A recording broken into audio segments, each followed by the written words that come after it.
오늘 대장동 재판에 이재명 대표가 출석했습니다. 만나보시죠.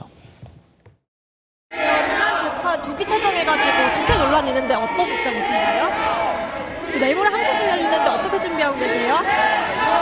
지난 대선 당시에 김진성 씨 인사청탁 들어주셨나요? 자, 방금 들으신 그 기자의 마지막 질문, 그 얘기를 해보려고 합니다. 김진성 씨로부터 인사청탁이 있었고 그 인사청탁을 들어줬습니까?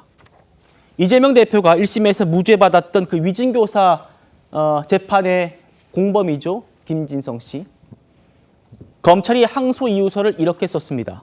새로 추가했답니다. 위증 당사자인 김진성 씨가 이재명 대표에게 대선 캠프 인사 청탁을 했다. 검찰은 위증한 뒤부터 두 사람이 긴밀하게 지낸 증거다. 구자랑 변호사님. 지금 항소심 재판 곧 재판합니다. 그런데 새로 나온 얘기입니다. 인사청탁 얘기. 그러니까 김진성 씨가 위증한 대가로 뭘 받았다라는 새로운 팩트가 나온 것 같은데 어떻게 보십니까? 매우 중요한 얘기죠. 저는 지금 민주당과 이재명 대표의 지지율이 떨어지는 것도 이런 부분이다 생각되는 게, 사람이라는 게 가장 큰 고민이 사라지고 나면 그냥 그 이후로 무조건 행복하게 살았다래요. 이렇게 되는 게 아니라 두 번째 고민이 가장 큰 고민이 되잖아요. 모두가 두 번째 고민이었던 이재명 대표에 대해서 집중하고 있다. 그리고 그거에 대해서 정말 스모킹 건들이 또 터져 나오고 있다라고 볼 수 있는데, 여기서 먼저 전제로 해야 되는 거는 김진성 씨하고 이재명 대표는 전혀 연락하고 지내는 사이가 아니에요. 근데 10여 년간 연락하고 지내지 않다가 연락이 된 거는 증언을 부탁하기 위해서 통화가 됐었거든요.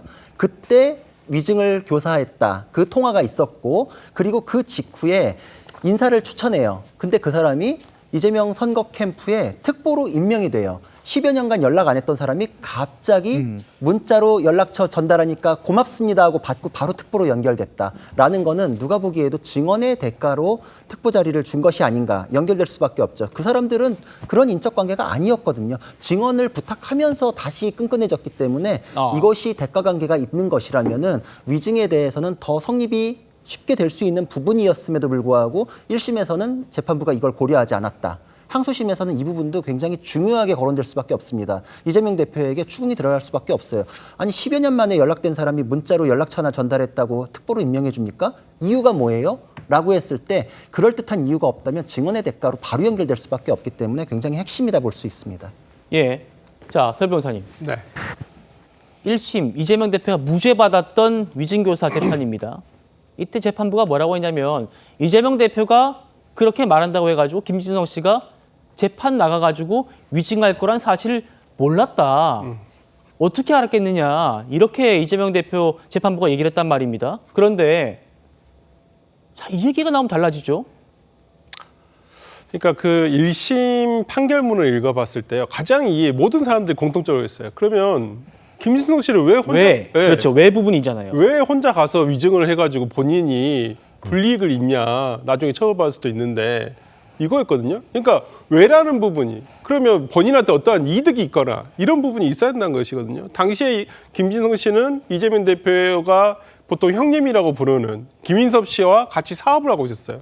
거기서 김인섭 씨로부터 어떤 사업 자금이라든지 어떤 그 사업에 대한 수익을 받아야 되는 상황이었습니다. 그렇기 때문에 자기가 어떤 이재명 대표에게 어떤 유리하게 어떤 위증을 해준다고 한다면 본인에게 금전적 이득이 올 것이다라는 어떤 그 막연한 어떤 기대감이 있었기 때문에, 저는 뭐 그 김진성 씨가 아마 위증을 했다고 한다면 한 것은 일단 1심까지 드러났으니까요. 그러한 이유가 왜라는 거에 대한 어떤 답이 되지 않을까라는 생각을 하는데요.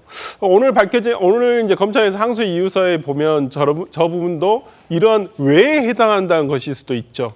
왜 김진성 씨가 당시에 갔느냐. 근데 봤더니 나중에 보니까 어떤 인사청탁을 하더라.